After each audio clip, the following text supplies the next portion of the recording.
So Spain is the country we're in today. I have two of the most planted varieties in the country. I'm gonna try to tell the difference. Wine 1 really got this nice sweet black cherry flavor. Cassis, a little bit of tobacco. It's really balanced, not funky. It's all quite clean. This to me screams, I think I know what the variety is. As always, I corvin these bad boys and had somebody mix them up for me. Black cherry, Cassis oak. I think people that like Napa Cabernet are really gonna like this style of wine. Straightforward fruit, mocha, not too oaky.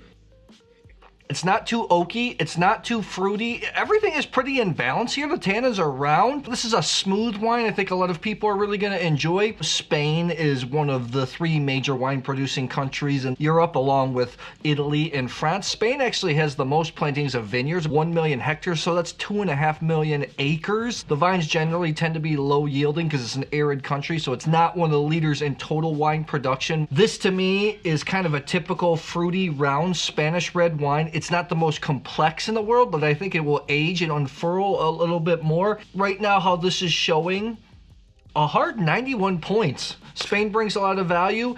I think that this is Tempranillo, the most planted grape variety in Spain. Wine number 1. Let's see. I think it's Tempranillo because it's darker. It is. This is the Aster Ribera del Duero 2019 Crianza. This comes in at 28 bucks. The appellations in Spain are named Dios, Denominación de Origen. I think I'm pronouncing that right in Spanish. Ribera del Duero is one of those appellations that's well known for Tempranillo, along with Toro and Rioja, which we have here today. La Rioja Alta owns this producer. This is very good. This is just a friendly wine. Everybody's gonna love this. You're gonna bring that to a dinner party. Everybody's gonna be happy. Nice wine.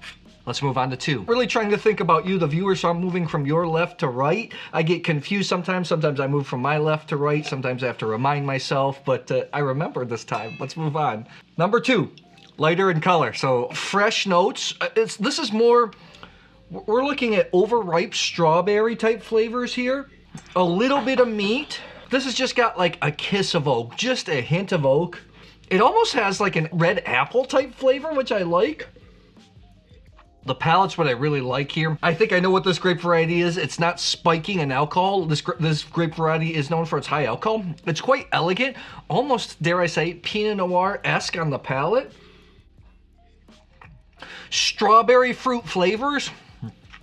This is not spicy. Tannins are nice. I prefer to drink this style of wine. I think number 1, a lot of you are gonna like more, especially for the bigger, bolder. This is a more delicate wine. Has the savory sage type note on the end. It's funny, on the nose, I smelled a little bit of bruised fruit, but on the palate, I didn't. It was more fresh fruit flavors. I think they're similar in scores. I'm also gonna give it 91 points, but I prefer to drink this wine over the first wine. That's just my personal preference. I think that this is Garnacha. That's what I think it is. And it is. This is the Alzania El Retorno 2018. This comes in at 22 bucks. This is from Navarra. 100% Garnacha. Garnacha, also known as Grenache in France. We call Grenache a Rhone variety when really Garnacha is from Spain. Mostly Aragon and Navarra, where this is from. I think you can find unbelievable value in Spanish wine if you're looking for this variety. Navarra, you'll find great values. In Aragon, like denominations like Campo de Borja, Cariñena. You go down to Catalunya, you can have great appellations like Terra Alta, Montsant, of course Priorat, but they're more expensive. Alzania, this is their old vine Garnacha, brought in by Bon Vivant Imports. I really like what they do. 22 bucks. This is exceptional value for money. What's the 14% alcohol? This really acts more like a Pinot Noir. I really like that wine a lot. Garnacha, depending on the source, is either the 2nd or the 3rd most planted variety in Spain. Kind of flip-flops between Bobal and Garnacha depending on the source that you're looking at. I really like that. Garnacha doesn't need a lot of oak. I actually like Garnacha and cement a lot because it oxidizes easily. Producers have to be really careful with it, but that was a heck of a start. So now you know the 2 grape varieties. Tasting out of my Gabriel Glas Standart edition because the universal glass, I love it. I'll leave it in the link below. It's a great glass. Okay, bigger wine. I'm thinking this is Tempranillo. Dark cherry flavors. Black cherry, more of a plum. This has a little bit more chocolate, not wood though. This has almost got just not even a lot, just a touch of funk. The first wine, the Aster was quite clean. Don't let that scare you, it's still really good. I like this wine. This wine is light on the palate. Tempranillo is known as a winemaker's grape, got great color, great tannins, great acidity. I think it can really resemble Cabernet Sauvignon when done well. This has really popping acidity. You have some tannin, so you have some astringency, some drying sensation on your palate. I usually much prefer Garnacha to Tempranillo, but this is really good. Really, really good. To me, I think it's Tempranillo. I think it's good. I think this is a popping wine. 92 plus points. I think it's very good. Again, Spain offering ridiculous value for money. As you could see in the first two wines, $28, $22. And this is Rioja. One of my first loves when it comes to fine wine. My first love when it comes to Spanish wine. This is the Rioja Vega 2019. This is the Crianza Edicion Limitada, limited edition. Mostly Tempranillo. This comes in at 35 bucks. A little more expensive, but I really liked it. I love Rioja. I should have picked that out. Rioja flavors can sometimes be what people think a little bit predictable. But this, it just didn't have the burden of like American oak, or it wasn't too oaky like sometimes you get in Riojas. I like that producer a lot, make really affordable wines. Even their basic Crianza, I think is like 16 bucks. Really nice wine. Let's move on to number 4. Darker. All right, this one has a little bit more oak. It doesn't bother me, although I think a lot of people that are drinking more affordable wines, just getting into wines, wanting more big California cabs, they are gonna like this style of wine better because the vanilla does pop a little bit. Not too much for me though. Black cherry still. Vanilla. It has black raspberry, strawberry type flavor to it, with a little bit of black licorice. Some even Twizzlers even.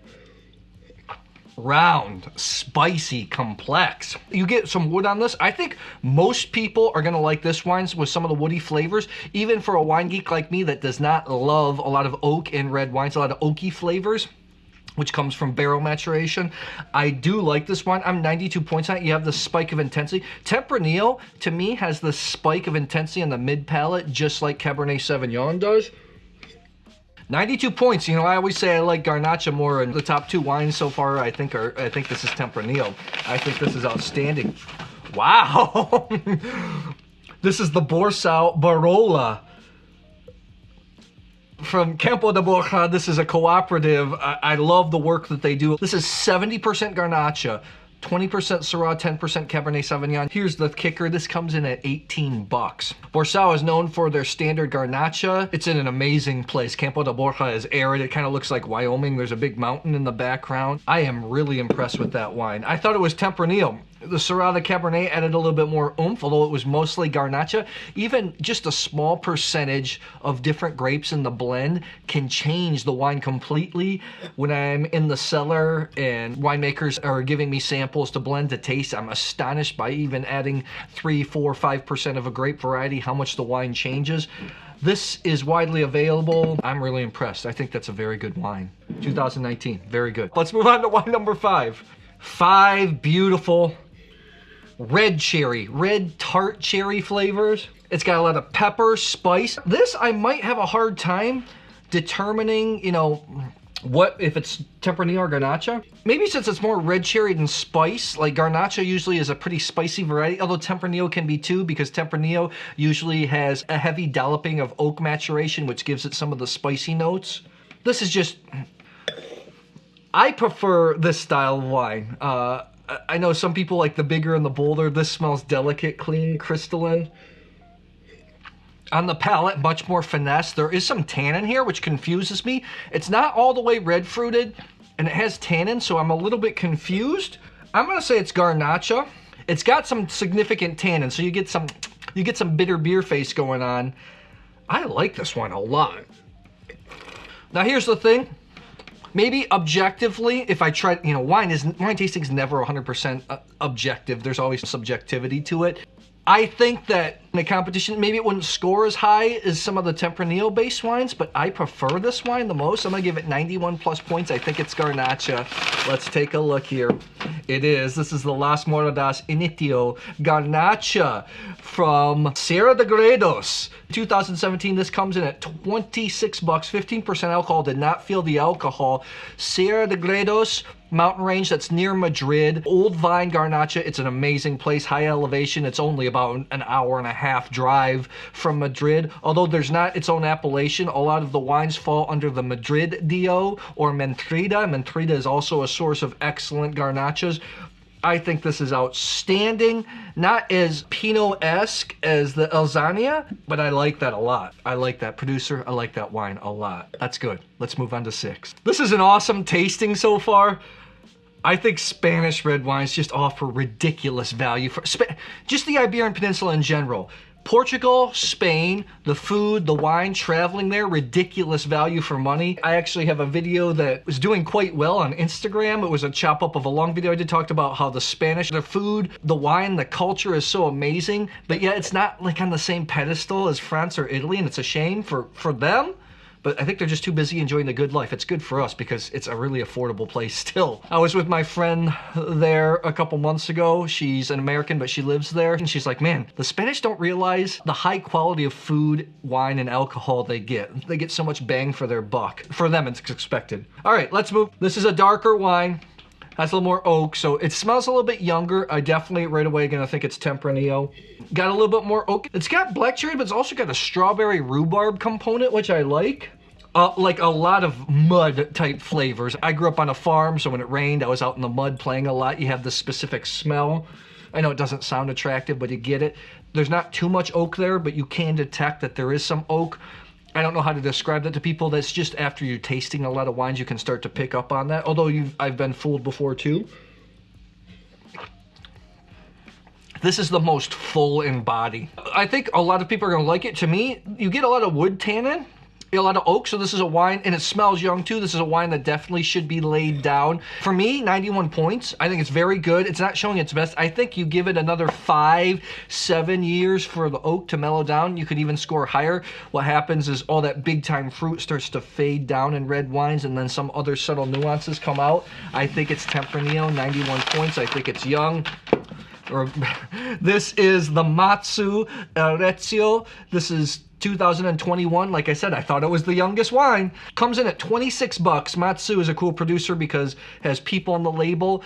Younger person means younger wine, younger vines as you step up their portfolio. Like this is before they get to the old man. Toro wines aren't as well regarded as those from Ribera del Duero or Rioja, but they're big, powerful wines. One of the oldest denominations in Spain. I think a lot of people that are drinking California Cab, you go for Toro. 26 bucks. Ridiculous value for money. Let's move on. Again, darker color here. I mean, Tempranillo, there is no shortage of color. This has a lot of pine notes, dark black cherry, black plum, cinnamon even, like red apple peel.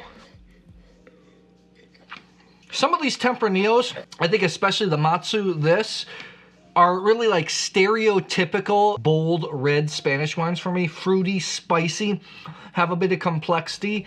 90 plus for me. I actually prefer the Matsu a little bit more. I do think it's Tempranillo. I do think it's a good wine. 90 plus points. This wine definitely needs some time in the bottle too. I think it's Tempranillo. It is.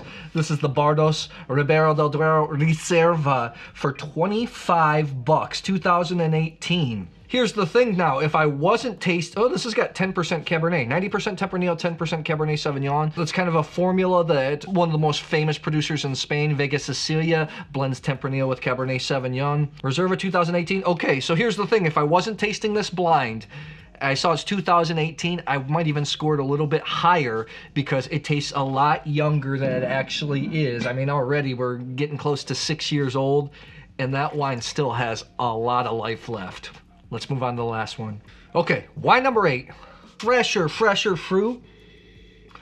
Here's the thing, I like doing these bigger blind tastings because when you have a lot of wines, I get so focused on each and every wine. And yes, we're down to the last wine, but I forgot all the wines that I had in initially. So this has got baked strawberry jam pie flavors. Plenty of pepper, red licorice, almost like a Twizzler. That strawberry jam thing, it's just really, really getting me. A little bit of earth.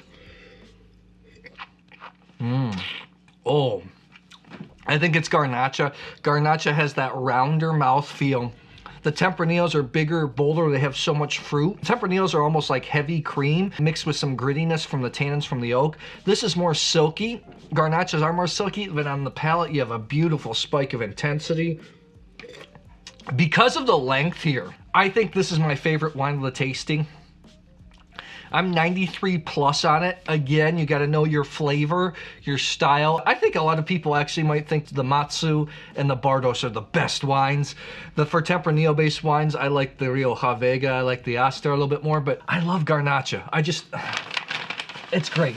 It's great. And they go against the stereotype that Spain is no longer just big, bold, fruity, oaky red wines. This is delicate, length, texture. This is the cheapest wine. This is from Calatayud. This is the Acentor Garnacha. Calatayud has some of the oldest Garnacha vines, I think, in Spain. This comes in at 13 bucks. That's incredible. I gave it the highest score. Again, man, Spain. I bought a few of these wines to kind of complete the set. Some of them were samples. I went out and bought this from Total Wine and More. That's exceptional. So tell me, do you like Spanish red wines? Do you prefer Tempranillo or Garnacha? Let me know in the comments below. Wow.